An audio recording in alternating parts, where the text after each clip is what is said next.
Hey guys, so for part one, we talked about Christopher Nolan and John Carpenter. For this video, we're talking about our 5 favorite film directors that Seth and I share in common.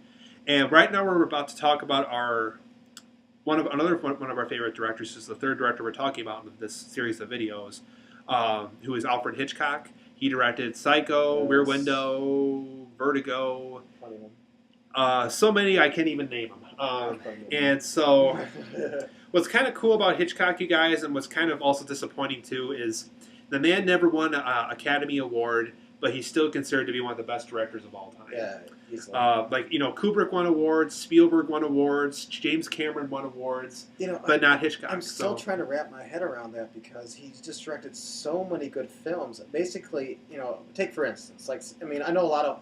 I don't think, to my knowledge, any horror film has been nominated for an award. Silence of the Lambs won it. Oh, it did? Yeah. For Best Picture, okay. All right, well, besides that. Anyways. And Exorcist was nominated but didn't win. I can imagine why the spinning head. Girl peeing their pants on the floor. Anyways,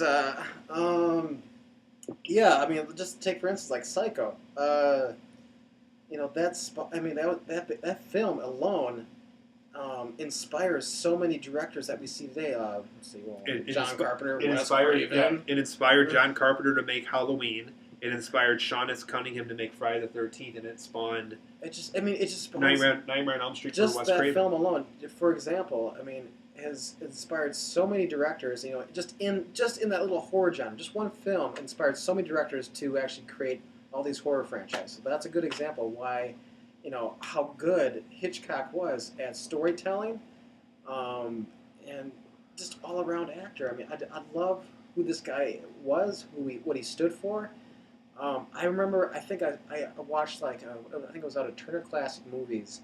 I forget the film, and I forget the actor. But one of the actors told me, he's like, well, he was really scared because when they were in production, he told Hitchcock, he's like, well, I'm sorry I made this mistake. And it's like, don't worry, it's only a movie. Yeah.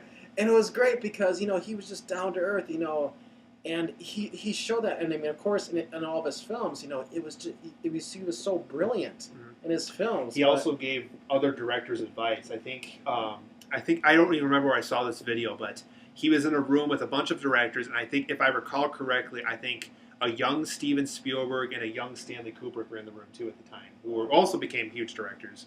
And he told him, if you want to have a very suspenseful scene.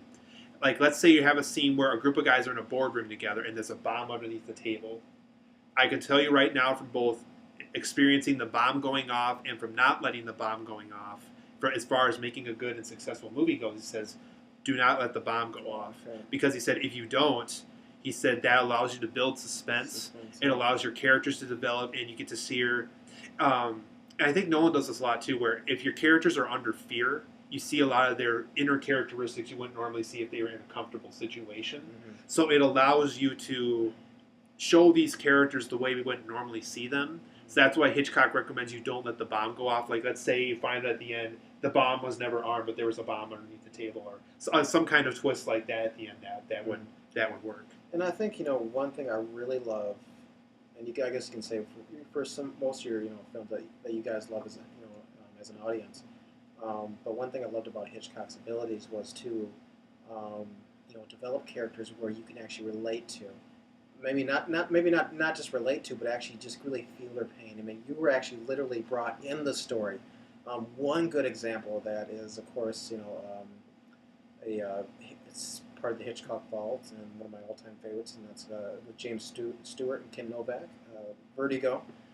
And just that idea, they wanted to be together, but they couldn't. And of course, Stewart, who was a detective, and he was retired detective, and wanted to.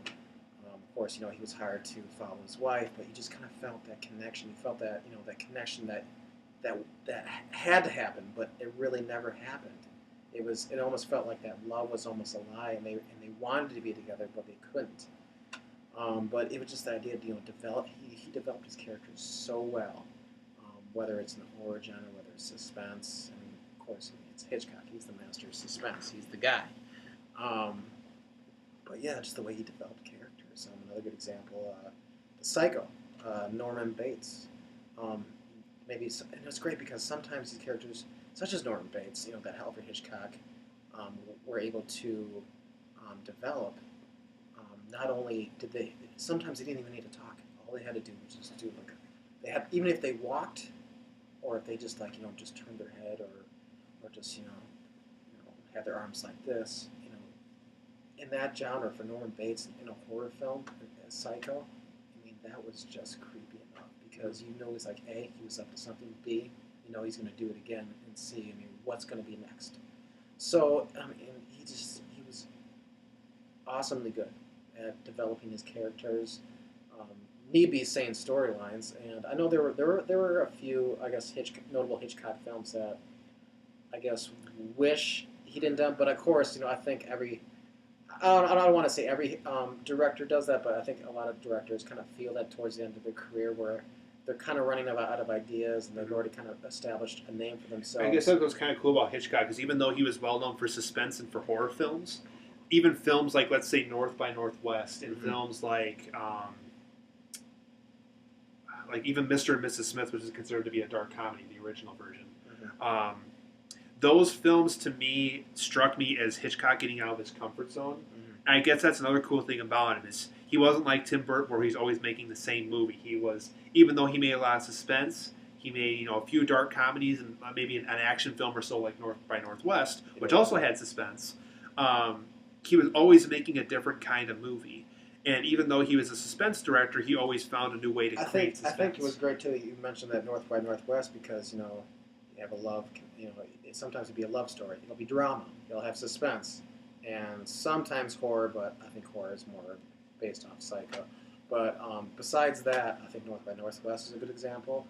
Another good example, I think it almost escaped me here, was Rear Window, about James Stewart and, what's her name? Grace Kelly. Thank you. I should have remembered her name. That's kind of embarrassing. I actually referenced her in our Batman videos. It said Mary Cotillard is the modern day Grace Kelly in some ways. Yeah, it's great. Actually, Grace Kelly, she was something. She was a model. She was an actor. She later became a princess or a queen or whatever it was. That's right. Yes, she dated that princess, didn't she? Or no, not the princess, but the prince. I think she queen or princess or something. Yeah. Yes, but anyways, yeah. Just establishing two well-known, actors, and I think Hitchcock knew how to Eva Marie Saint the was right another actors person that and he actresses. teamed up with a lot. What's that? The woman from North by Northwest, Eva Marie Saint, she was in a lot of his stuff too. Oh, yes. I think she's alive today too. I believe she is. I remember watching a documentary on North by Northwest. But either way, Hitchcock was a very good director. He knew how to make a movie. He invented new stuff like the slasher genre with Psycho. He kind of invented a way so he didn't have to behead somebody for the shower, but he could still get the same message across as someone dying in the shower.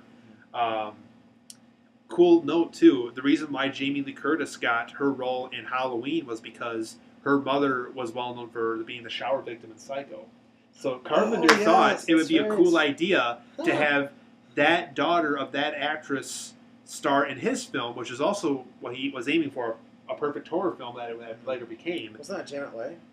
Janet Leigh is Jamie Lee Curtis' mother. Wait, Leigh and Curtis? It's spelled differently, but in real life, they're mother and daughter. Oh, really? Yeah. Interesting. That's why her father's name is Tony Curtis, so that's what she became Jamie Lee Curtis. Oh, I'm guessing. Okay, so, but either way, they both became horror icons, so I think that's cool. Mm-hmm. Jimmy Stewart was clearly a lot better for the Rear Window story than frickin' Shia LaBeouf from Disturbia. Did they? Disturbia was, yes, a modernized version of Rear Window. Oh. I can't see Shia LaBeouf being Jimmy Stewart. He just doesn't have the acting ability, Shane. He just doesn't have the acting ability. He comes to me as a kid where he doesn't sit in a seat where he has a broken leg, like, oh, okay. Yeah. No, Shia LaBeouf just strikes me as someone who has a hard time sitting still for something. Exactly. He seems like he's always impatient to do. Maybe Transformers kind of ruined that. Okay, here's what Shia LaBeouf during the movie. I gotta have my lunch break. Michael Bay, I don't know if you're looking at me right now, but I gotta have my lunch break. I have my lunch break right now. I don't make a fast happen. I gotta have my lunch break. Cool. But yeah, I mean, I think overall, yeah, he was definitely Hitchcock was ahead of his time, and he definitely spawned. He was very influential to some of the most famous directors we know now today. So I think without Hitchcock, I think some of the directors that you know and love today, maybe would have never gotten the film business. I mean, maybe they would have been there, but maybe not as successful. So I think for me, as a fan of cinematography, um, I have to owe it all to Alfred Hitchcock. And one thing I also loved about Alfred Hitchcock movies too, and he was actually, and this is in regards to scores, I love Bernard Herrmann, and Bernard Herrmann He actually inspired did Danny Elfman, who later became a musical score. really. And see, there you go. There's another tie from Hitchcock to Herrmann to Danny Elfman, And which Danny I know Elfman some people actually, don't like, but it's funny because Danny Elfman actually did the score for the Psycho remake. So obviously that was nowhere near justice for Alfred Hitchcock's original masterpiece, but just the fact that the guy who inspired another musician who also became big later on got to do the score for the remake, I thought was kind of a cool idea. But yeah, it's just that idea. He just knew how to pick the right actors, pick the right guy to score his films. He was just an all out awesome guy, and he was a really down to earth. And it sounds like he was he was really good with his actors. People that he worked with. Of course, he wanted things done a certain way, but he was really down to earth. He didn't really get in their faces. I mean, from what I know, I guess that's the way I perceive Hitchcock. Maybe some of you guys can perceive him differently, but I perceive him as one of the just an all around awesome director. So guys, when we come back, we're going to talk about Wes Craven and the Farley brothers for part 3.